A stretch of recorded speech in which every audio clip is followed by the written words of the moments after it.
Dieu a mis un message sur mon cœur pour vous et je suis très heureux d'être ici ce matin pour vous l'apporter.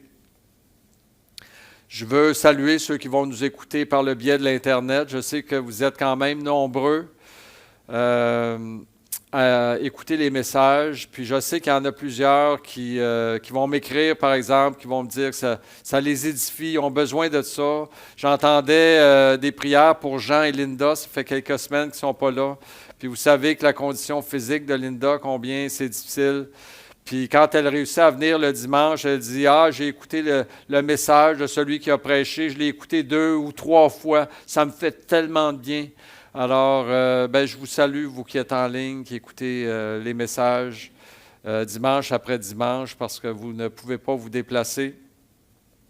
Puis j'espère vraiment que Dieu va vous bénir par ce message, ainsi que vous tous qui êtes ici en présentiel. Merci Seigneur pour tes disciples, pour le peuple de Dieu. C'est une bénédiction pour moi, puis on est une bénédiction les uns pour les autres. Alors voilà, vous voyez le titre ce matin, près d'un courant d'eau. Encore une fois, une belle image générée par l'intelligence artificielle. Et que ça va vite maintenant pour moi de trouver les images associées au thème de mes messages. Mais vous reconnaissez et vous comprenez que la source d'eau auquel on s'abreuve et qui est notre bénédiction, c'est Jésus, qui est devenu un esprit vivifiant. C'est incroyable. Les mots de la Bible, les mots de la parole de Dieu qui nous sont apportés pour nous expliquer le plan de Dieu qui est un plan comme invisible actuellement, en contraste avec les choses visibles.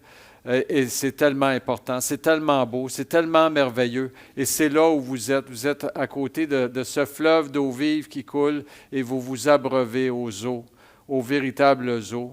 Jésus, c'était, vous savez, le jour de la fête, il s'était élevé. Il a été très courageux, Jésus, parce qu'il le faisait au péril de sa vie. Mais il n'avait pas le choix. Il savait qui il était.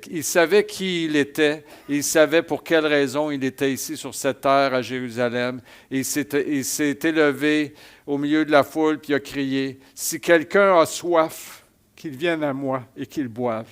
Qu'il boive et il va boire gratuitement. Il va boire les eaux de la vie et qui vont lui donner la vie éternelle. Qui vont lui donner la vie éternelle. Et c'est ce que vous avez déjà, frères et sœurs. Vous avez la vie éternelle parce que vous croyez en celui qui est la source d'eau vive. Ce matin, je vais vous conduire dans un texte qui vous enseigne un principe important de la vie chrétienne.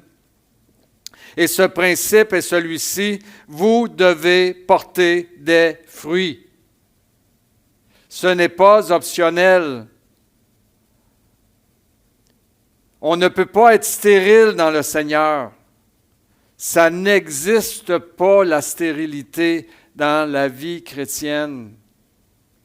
On doit porter du fruit.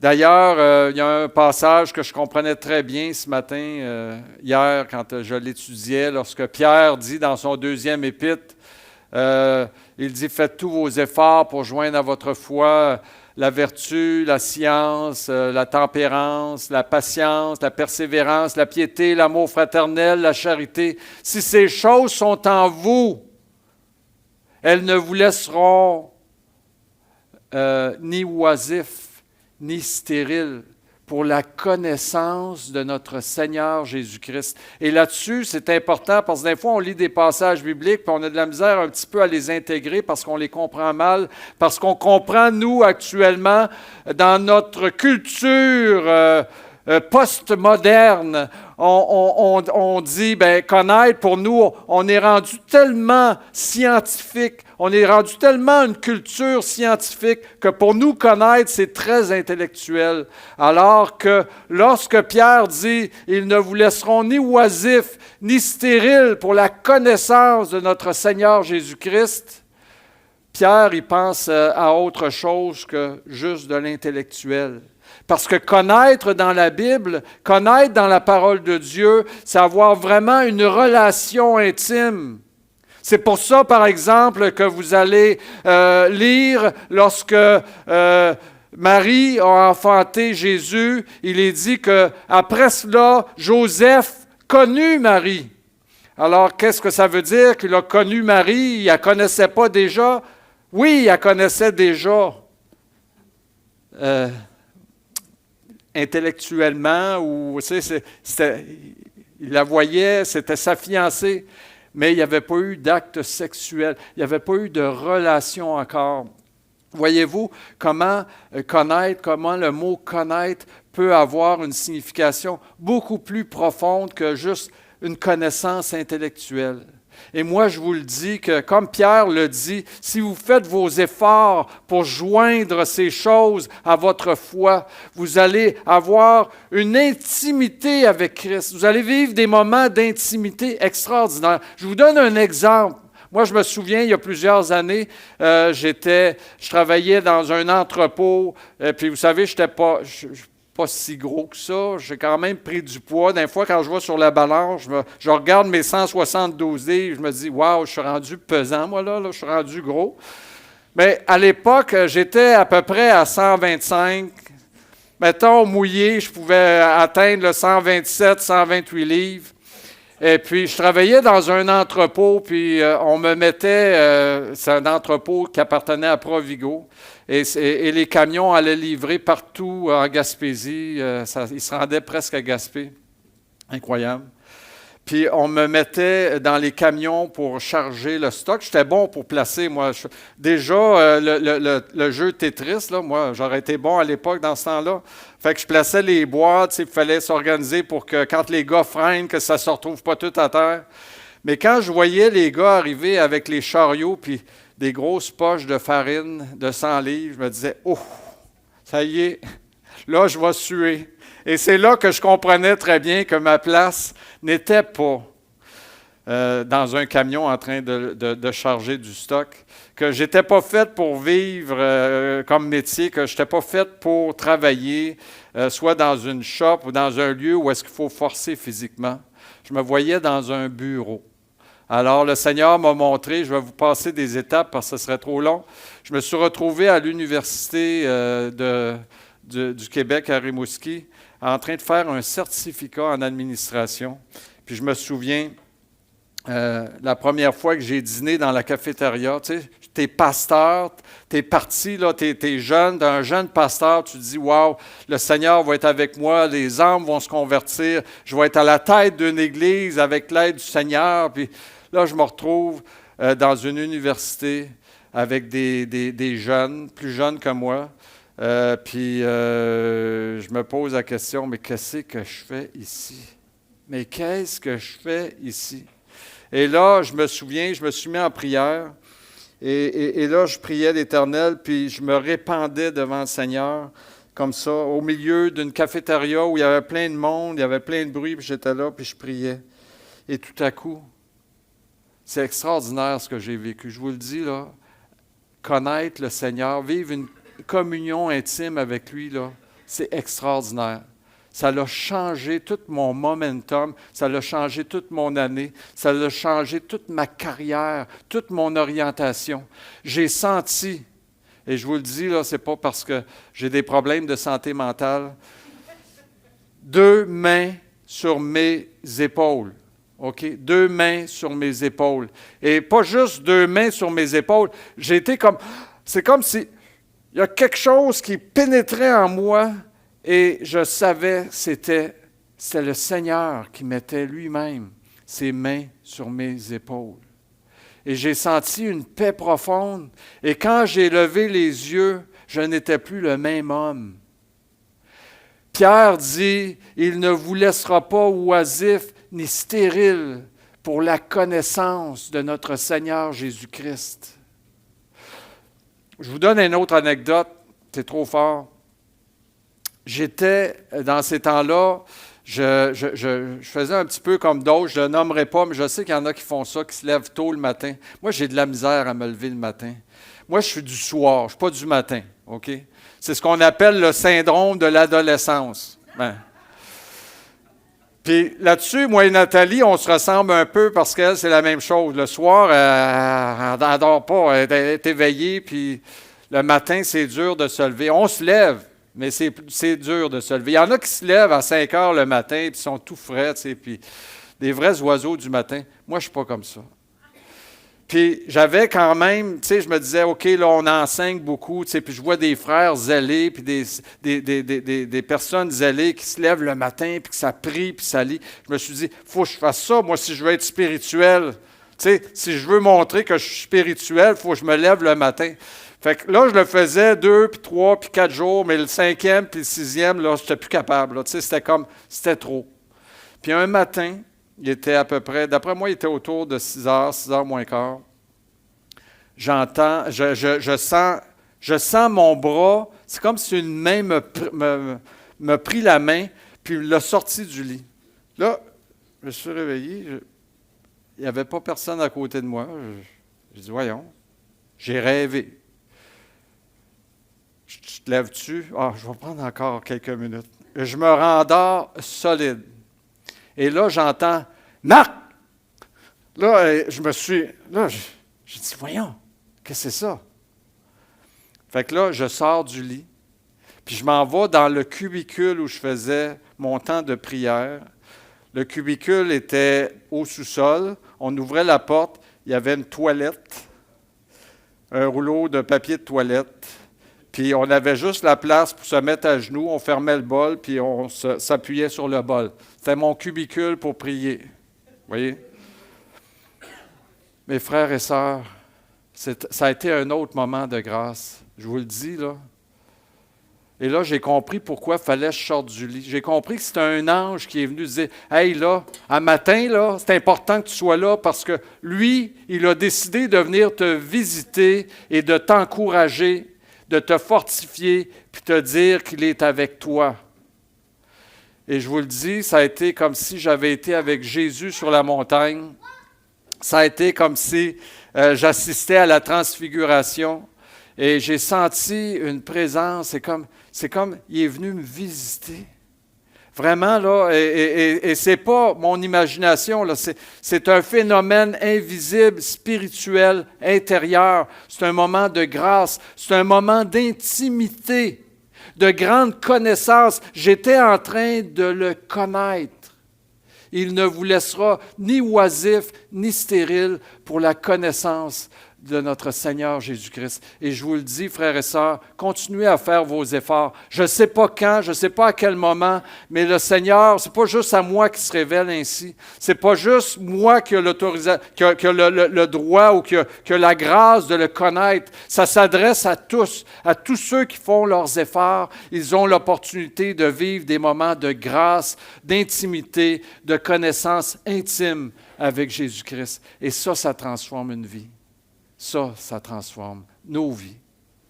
Alors, je vous parle donc d'un moment important, parce que je vais en parler un petit peu plus loin. La grâce, connaître la grâce de Dieu, c'est important pour pouvoir porter des fruits. Et la façon de porter des fruits, c'est en communion avec le Seigneur qu'on peut y arriver. Je veux quand même mentionner qu'on porte des fruits, mais chacun selon les dons qu'il a reçus de Dieu. Je ne veux pas m'étendre sur la parabole des 10 mines, mais on comprend que le Seigneur a donné parfois plus à un, puis moins à l'autre. Mais celui qui a plus, il n'a pas plus de mérite que celui qui a moins.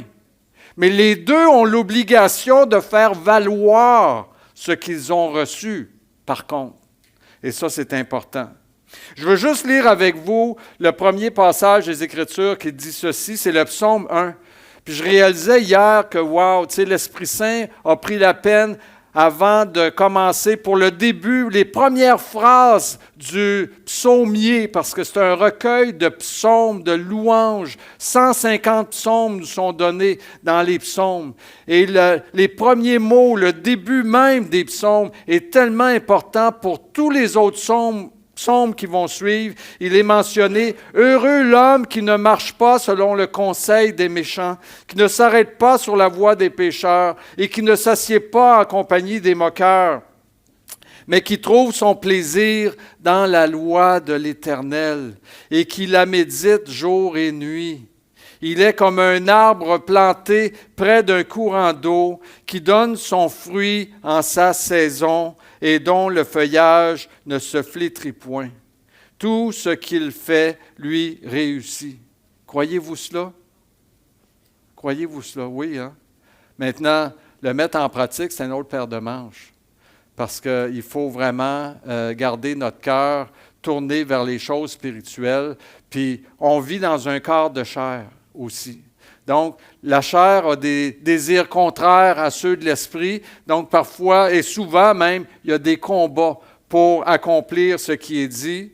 Il est dit quand même que celui qui prend son plaisir en l'Éternel, je dirais, dans la loi de l'Éternel, dans la loi de Christ, dans la loi de la grâce, dans la parole de Dieu, et qui la médite jour et nuit, il est comme un arbre qui porte ses fruits en sa saison. Mais c'est quoi porter des fruits? Est-ce que c'est aller à l'église le dimanche? Est-ce que c'est aimer son prochain comme soi-même? Est-ce que c'est parler de Jésus aux autres? Est-ce que c'est prendre soin de sa famille? Est-ce que c'est travailler de ses propres mains afin de pourvoir à ses besoins et à ceux des autres? Est-ce que c'est s'abstenir du mal et chercher à vivre dans la sainteté selon les principes de la Bible? Est-ce que c'est lire les Écritures et la mettre en pratique? Est-ce que c'est pratiquer les disciplines spirituelles? Est-ce que c'est aimer les disciples du Seigneur en les aidant à persévérer dans la foi? Est-ce que c'est tout ça à la fois? Bien sûr que c'est tout ça, et bien plus encore. Et bien plus encore. Regardons encore ce que Jésus nous a dit sur l'importance de porter des fruits, parce que je vous le répète, c'est le but du message ce matin, c'est l'importance de porter des fruits. C'est un chrétien doit porter des fruits. Nous devons porter des fruits. Et Jésus dit ceci dans une parabole, la parabole du cep et des sarments. Il dit, « Je suis le cep, vous êtes les sarments. Celui qui demeure en moi et en qui je demeure porte beaucoup de fruits, car sans moi, vous ne pouvez rien faire. Si quelqu'un ne demeure pas en moi, il est jeté dehors comme le sarment et il sèche.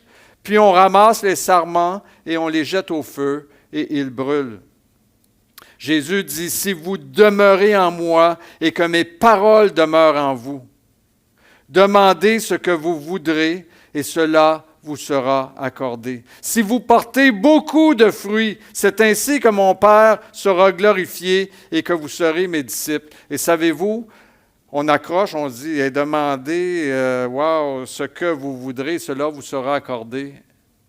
Oh, c'est intéressant ça, hein? Mais quelle devrait être, à la lecture de ça, à la lecture de ce passage, quelle devrait être notre quête la plus importante?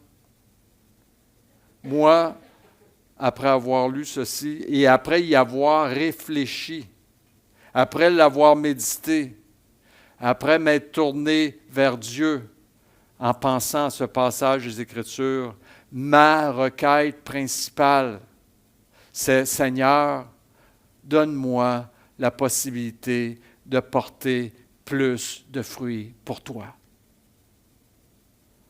Ma préoccupation, Seigneur, c'est de porter des fruits pour toi. Ma principale préoccupation. Et je sais que tout le reste me sera donné par sur quoi. Ça pourrait être plein de choses. Seigneur, je veux, que mes enfants viennent au Seigneur. Je veux que Nathalie guérisse. Je veux que, je pourrais avoir 1001 requêtes importantes et que je demande de toute façon presque à tous les jours.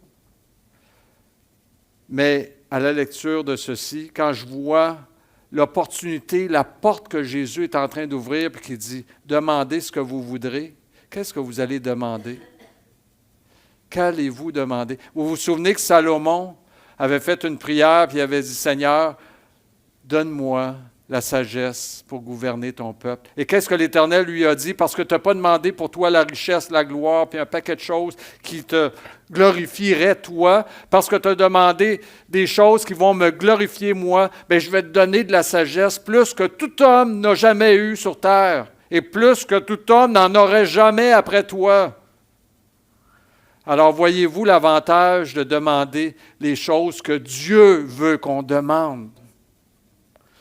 Et croyez-moi, cette prière, Seigneur, donne-moi de pouvoir porter plus de fruits, va être agréable à Dieu si vous le demandez d'un cœur sincère, et elle va être exaucée. Et tout le reste va vous être donné par surcroît. Parce que parfois, porter plus de fruits pour Dieu, pour nous, c'est de pouvoir partir en voyage et se reposer pendant 2 semaines à la chaleur du soleil, les pieds dans le sable. C'est correct, on l'a fait tellement d'années, moi et Nathalie, ensemble avec Paul, également mon garçon. Mais parfois, porter plus de fruits, c'est de passer par le chemin où on passe actuellement, moi et Nathalie, en marchant dans le sentier de l'ombre de la mort, parce que là, on invoque l'Éternel jour et nuit, et on a l'opportunité dans notre faiblesse de laisser la puissance de Dieu se manifester en nous. Eh bien, Seigneur, exauce cette prière. Je veux porter plus de fruits. Je vais vous donner ma vision de cette parabole. Les serments, pour moi, c'est ou ce sont ou c'est une église, c'est-à-dire une ecclésia, une communauté comme la nôtre et comme plein d'autres aussi dans le monde. On n'est pas la seule église au Québec, puis heureusement. On a besoin d'une multitude d'églises parce qu'il y a une multitude d'âmes à sauver. Et puisse Dieu faire en sorte qu'aujourd'hui, une multitude d'hommes et de femmes puissent connaître le Seigneur et être sauvés et rentrer dans le ciel. Pour moi, il n'y aura jamais assez d'âmes sauvées. Il n'y aura jamais assez d'hommes et de femmes qui vont être transformés à la ressemblance de Christ pour adorer un Dieu infini, le Dieu infini que nous avons. Alors, ce que je veux mentionner ici, c'est qu'on ne peut pas porter des fruits chacun sur notre bord. Ça n'existe pas dans la parole de Dieu. Si vous étudiez les Écritures, vivre sa vie chrétienne tout seul à la maison, ça n'existe pas dans les Écritures. On ne peut pas porter des fruits seul sur notre bord. Porter des fruits, comme Jésus le demande, c'est une affaire d'équipe, de groupe et de communauté, où chacun joue un rôle, soit dans la louange. On a eu 3 hommes ce matin pour venir nous amener dans la louange. Ils ont reçu des dons et ils l'utilisent dans l'œuvre de Dieu. Et je sais et j'espère que cela a touché des cœurs, cela a touché votre cœur, d'entendre la louange. Chacun joue un rôle dans la louange, dans l'adoration, dans la prédication et l'exhortation, dans l'accueil. On a besoin d'hommes et de femmes dans l'Église pour accueillir, avec un sourire, avec une main tendue, avec des bras chaleureux, par une écoute, par une parole de sagesse, par une parole de vérité, une parole de foi communiquée aux autres. Vous savez, c'est tout ça, tous nos dons ensemble qui font en sorte que des hommes et des femmes sont sauvés parmi nous. Je rends grâce à Dieu pour Jonathan qui est allé dans l'eau du baptême dimanche dernier. Ce n'est pas juste l'œuvre de Pascal et Marie-France, ce n'est pas juste l'œuvre de Marc Guillemette, de ceux qui ont participé dans les premières fois où Jonathan a été mis en contact avec nous à des réunions de prière. Ce n'est pas juste l'œuvre de Roger, de Céline, d'Édith qui sont venus louer l'Éternel puis que Jonathan a été touché. Ce n'est pas juste c'est l'œuvre de tous ensemble. Jonathan est un fruit de l'Église, porté par l'Église, par la communauté. Et c'est ça qui est extraordinaire, parce que pour moi, porter des fruits, c'est sauver des âmes, c'est arracher des âmes des flammes, et c'est de les amener par la suite, comme Jésus a dit, faites de toutes les nations des disciples, baptisez-les et enseignez-leur à observer tout ce que je vous ai prescrit, c'est-à-dire édifiez-les Édifiez-les, aidez-les à se transformer, aidez-les à grandir dans la foi, aidez-les à se préparer comme une vierge pure à la rencontre de son époux bientôt qui va venir nous chercher. Et c'est l'œuvre et ces fruits qui vont être présentés à Dieu, à Christ tout à l'heure, ce n'est pas l'œuvre d'un homme. Ce n'est pas l'œuvre de 2 ou de 3 ou de 5 personnes. C'est l'œuvre d'une église, d'un groupe, d'une communauté. Là où règne l'amour, là où règne l'unité, là où règne l'harmonie, là où règne la vérité. Voyez-vous ma vision de la parabole du sceptre et des serments? Et je vous dis que tous sont importants. Michel avait déjà apporté une instruction intéressante en utilisant les différents trios dans une équipe de hockey pour montrer combien chacun est important. Mais moi, je voudrais prendre, et je lui ai demandé la permission de l'utiliser comme illustration. C'est un homme que j'aime beaucoup, que je connais depuis maintenant presque 13 ou 14 ans. Et puis, je nommerai son nom après. Puis, il y en a plusieurs qui vont le reconnaître. Puis, c'est un homme qui a eu, et que parfois on le voit, il y a beaucoup de combats dans la foi. Bien, beaucoup. Il y a des combats dans la foi. Puis, parfois, on voit, c'est difficile pour lui. C'est pas parce qu'il y a une mauvaise volonté.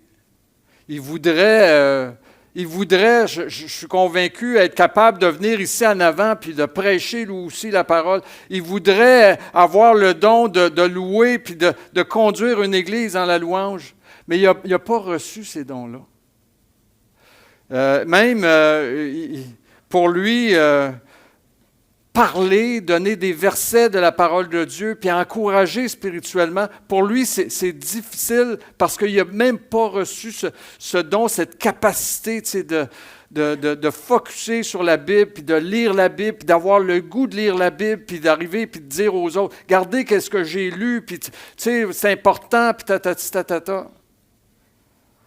Pourtant, cet homme-là, il est avec nous depuis une douzaine d'années, puis il persévère.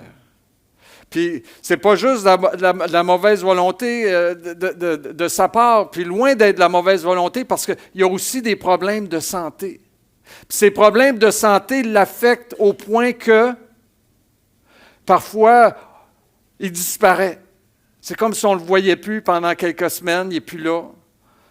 Il y a des moments de crise, de combat, de lutte, puis je sais que dans ces temps-là, l'ennemi s'acharne sur lui, puis on n'a pas à combattre la chair et le sang, mais on a à combattre les esprits malins dans les lieux célestes. Puis là, j'imagine là, les démons qui sont là. Hey, abandonne, lâche, puis arrête d'aller là, puis ça va te donner quoi d'aller là? Puis savez-vous quoi? Il persévère quand même après 12 ans à être là. Et cet homme, même, je vais vous dire, il a vécu un moment tellement difficile. Lui, il a commencé à venir à l'église parce qu'il y avait un ami qui venait à cette église-là. Puis, il était content de venir le dimanche parce qu'il pouvait voir cet ami-là qu'il connaissait bien avant de venir ici, avec qui il a travaillé, puis avec qui il avait des échanges. C'était son ami. Puis, à un moment donné, après quelques années, cet ami-là, il a lâché l'Église, puis il est parti. Puis ça y a fait mal. Ça y a fait bien mal. Je le sais, on en a parlé ensemble. Puis, savez-vous quoi? Ce frère-là, malgré la douleur, malgré la tentation d'abandonner, malgré la tentation de faire pareil, il a décidé qu'il resterait encore ici, à l'Église. Puis savez-vous quoi? Je vois un homme actuellement qui a donné sa vie au Seigneur il y a quelques mois, puis qui est venu ici aussi parce qu'il était là à persévérer encore dans le Seigneur. Et pour ceux qui ne l'ont pas reconnu, j'ai demandé la permission à André de nommer son nom, bien c'est André.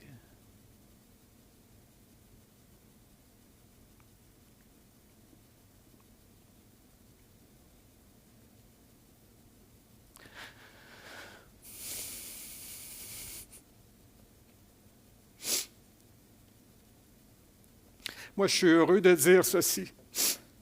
C'est que les fruits que je porte, les fruits que Michel porte, les fruits que Roger porte, les fruits qu'Édith porte, les fruits que les plus forts d'entre nous portent, les fruits que l'Église porte, ce sont aussi les fruits d'André. Mes fruits, c'est les fruits d'André. Vos fruits, c'est les fruits d'André. C'est les fruits de Claudette. C'est les fruits de Benoît. C'est les fruits de Serge, de Sébastien. C'est les fruits de ceux qui travaillent dans l'ombre et qu'on ne voit pas, puis qui sont dans les combats puis dans les luttes. C'est les fruits de Michel.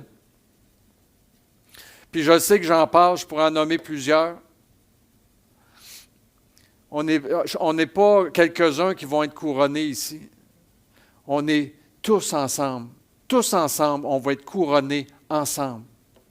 C'est ça que Jésus est venu nous donner puis nous expliquer. Puis c'est pour ça qu'il a dit, « Aimez-vous les uns les autres comme je vous ai aimés. » Je veux qu'ils soient un, Père. Je veux qu'ils soient un. Puis c'est pas un juste les forts d'un bord. C'est pas un juste quelques clans dans l'Église. C'est un tous ensemble. Même si on est différents, même si on n'a pas reçu les mêmes dons. Même s'il y en a des plus faibles, des plus forts. Tous ensemble, un, apporter des fruits à la gloire de Christ. Seigneur, ma prière, ce n'est pas juste « je veux porter des fruits ». Et je veux que tous ensemble, on puisse porter des fruits pour Dieu, à ta gloire, Seigneur, pour ta plus grande gloire. Je veux également vous dire que, et j'arrive vers la fin du message, parce qu'il y a deux choses dans l'explication de la parabole du cep et du serment. La première, c'est que les serments, c'est une église. C'est une église qui porte des fruits. Ce sont des églises qui portent des fruits. Des églises, c'est des communautés. Ce sont des communautés d'hommes et de femmes qui s'unissent ensemble, qui portent des fruits. Et qui peuvent porter des fruits, beaucoup de fruits, comme Jésus dit. Si vous portez beaucoup de fruits, c'est ainsi que mon Père sera glorifié. Puis c'est dur porter des fruits. C'est dur persévérer. Quand on commence la vie chrétienne, puis que là, tout est beau, puis hey, il y a les chants, puis la louange, puis as-tu vu tout le monde qu'il y avait, puis tu sais, ça se rajoute, puis il y a plein de baptêmes, puis etc., puis tu sais. Mais là, il arrive parfois des saisons où est-ce qu'il y en a qui abandonnent, où est-ce qu'il y en a qui trouvent ça difficile, où est-ce qu'il y en a qui sont malades, où est-ce qu'il y en a qui tombent, où est-ce qu'il y en a qui pêchent, où est-ce qu'il y en a qui... Là, c'est de l'adversité tout à coup. Puis là, on a le goût d'abandonner. Là, c'est difficile. C'est difficile de porter des fruits. Mais c'est comme ça que le Père va être glorifié. Et je sais que c'est la volonté de chacun d'entre vous de glorifier le Père. Mais la deuxième chose, c'est aussi, on ne peut être une communauté qui porte des fruits si nous ne sommes pas une communauté touchée par la grâce. La grâce, c'est la connaissance du salut. La grâce, c'est le rachat de notre âme. La grâce, c'est d'avoir été arraché de la puissance de Satan pour appartenir à Dieu. La grâce, c'est le pardon de nos péchés. La grâce, c'est être libre parce qu'il n'y a plus de condamnation sur nous. La grâce, c'est apprécier à tous les jours, au plus profond de notre cœur, que Jésus-Christ soit mort sur cette foutue croix en sacrifice pour le pardon de nos péchés. Êtes-vous touchés par la grâce de Dieu? Moi, c'est ma prière. Au travers l'extrait, parce que je vais passer un extrait de film. Ce n'est pas la première fois que je le passe, mais c'est un extrait qui me montre tellement c'est quoi être délivré. Être délivré du péché, être délivré de la condamnation. C'est un passage qui, j'espère, va vous rappeler jusqu'à quel point vous êtes l'objet de la grâce de Dieu, que vous êtes touché par la grâce de Dieu, parce que celui que vous allez voir qui est esclave dans un champ en train de planter des cannes à sucre, après 12 ans d'esclavage, On lui a volé sa vie parce qu'on l'a kidnappé, puis on l'a vendu dans le sud des États-Unis dans les années 1800. Un film qui est en fait un fait vécu et qui, après 12 ans, finalement, réussit à être sauvé. Un des rares Afro-Américains qui a été sauvé, qui a été arraché de l'esclavage pour être délivré et ramené à la liberté. C'est ce que nous sommes. Nous sommes des hommes et des femmes qui étaient esclaves, mais Jésus est venu et il nous a arrachés à celui qui nous tenait en esclavage pour nous amener dans la liberté. Et je vous invite, je vais demander à André peut-être de fermer les lumières dans quelques secondes. Je veux vous faire écouter cet extrait de votre vie, de notre vie. Nous sommes touchés par la grâce de Dieu et nous devons, en conséquence, porter des fruits pour lui.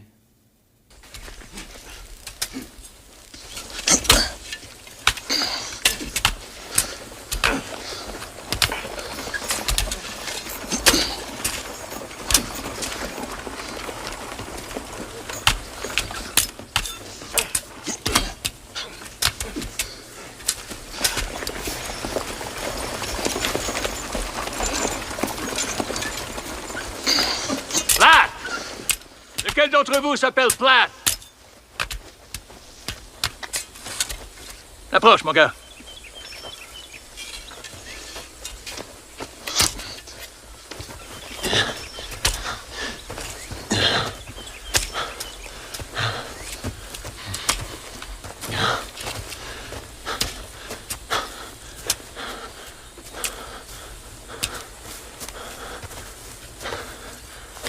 Tu t'appelles Platt, c'est ça? Oui, monsieur. Tu connais cet homme?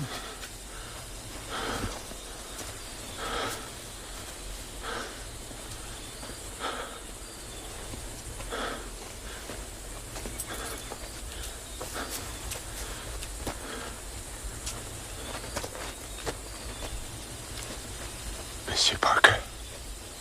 Répète ça. Monsieur Parker. Cet homme a reçu une lettre qui contenait plusieurs accusations. Regarde-moi dans les yeux. Et sur ta vie, réponds-moi franchement. As-tu déjà vécu sous un autre nom que Platt? Solomon North avait mon nom véritable.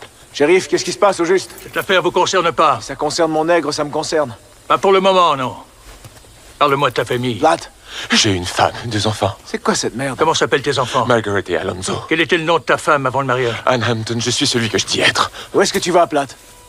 Qu'est-ce qui vous autorise à vous interposer entre moi et ma propriété? Mon autorité. Platt, reviens ici. Platt, reviens ici, mon gars. Lâchez-le tout de suite. Platt est mon nègre. Il s'agit de Monsieur Solomon Northup. Pardon?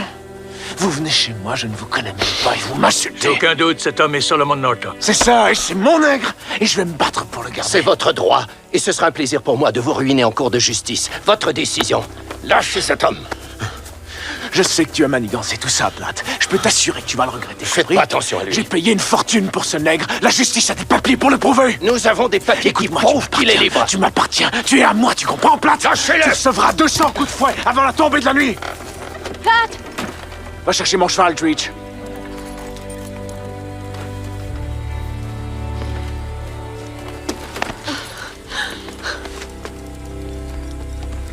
Éloigne-toi de lui, Pat. Je vous reverrai très bientôt. Solomon, nous devons faire vite. Non! Solomon.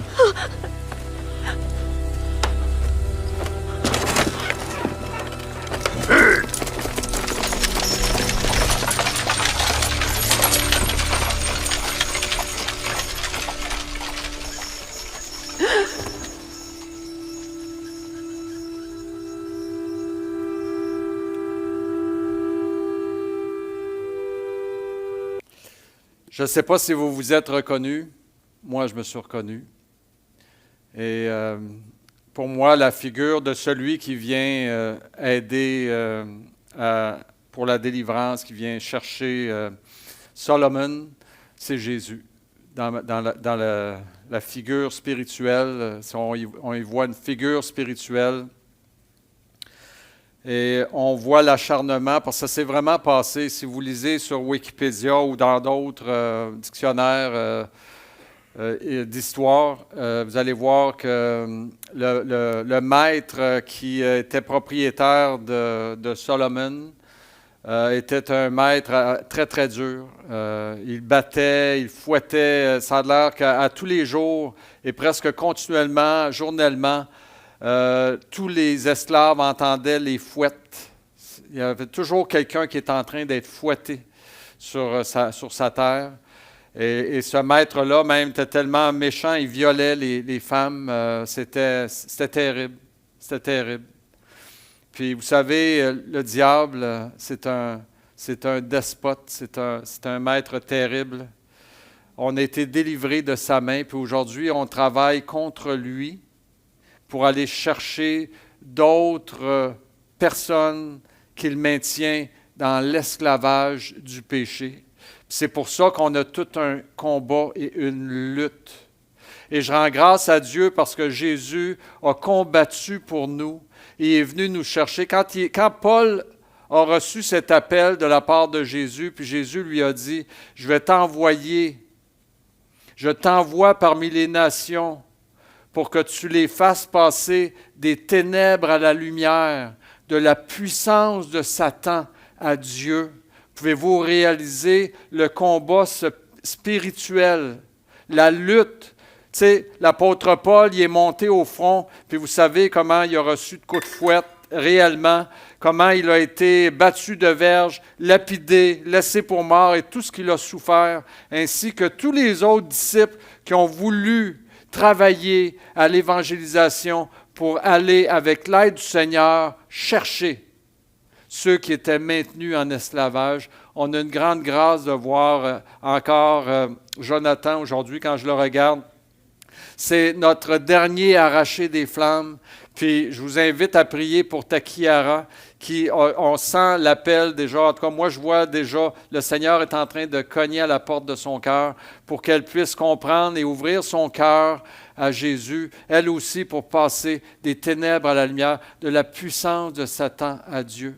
Vous savez, dans l'exposé du film, le bienfaiteur qui vient chercher Solomon, qui est une figure de Jésus, ça nous donne l'image, l'idée de comment Jésus combat pour nous. Parce que le diable, il nous réclame.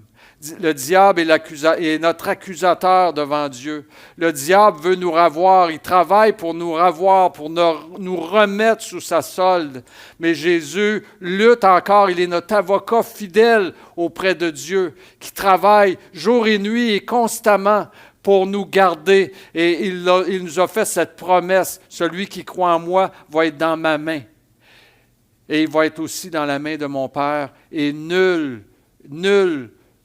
aucune puissance ne les ravira de ma main. Alors, frères et sœurs, Dieu mérite qu'on porte des fruits. Dieu mérite qu'on fasse des efforts pour porter des fruits. Et je vous le dis, c'est la plus belle grâce qui peut être donnée à un homme ou à une femme aujourd'hui, de pouvoir souffrir dans une église pour aider cette Église à porter des fruits pour Dieu. Et c'est la grâce que je souhaite à chacun de vous jusqu'à votre dernier souffle. Amen. Que Dieu vous bénisse.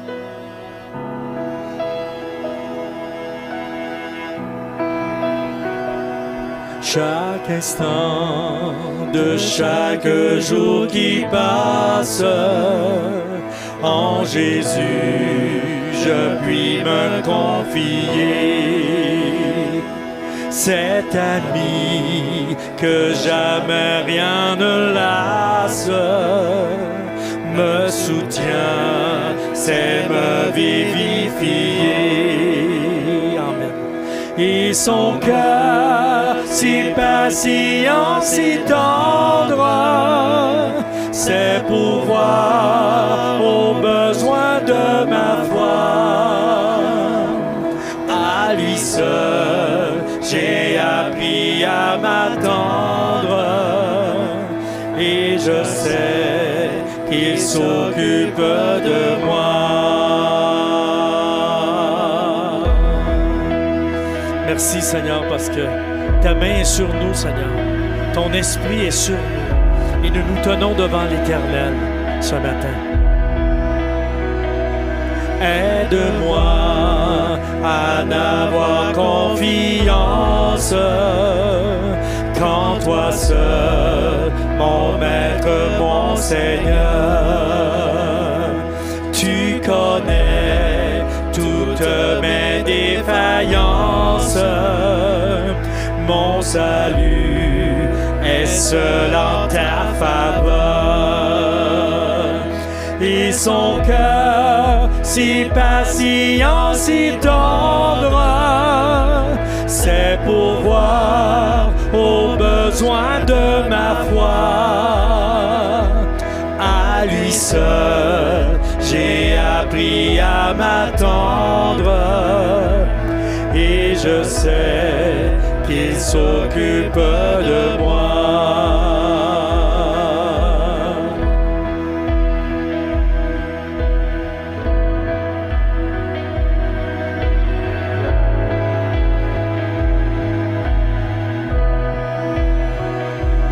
Prends ma main, tiens-moi quand je chancelle. Le chemin est sombre et rocailleux. Oh, permets que je te sois fidèle. Conduis-moi jusqu'au séjour des cieux. Et son cœur si patient, si tendre, c'est pour voir aux besoins de ma foi. À lui seul, j'ai appris à m'attendre et je sais qu'il s'occupe de moi.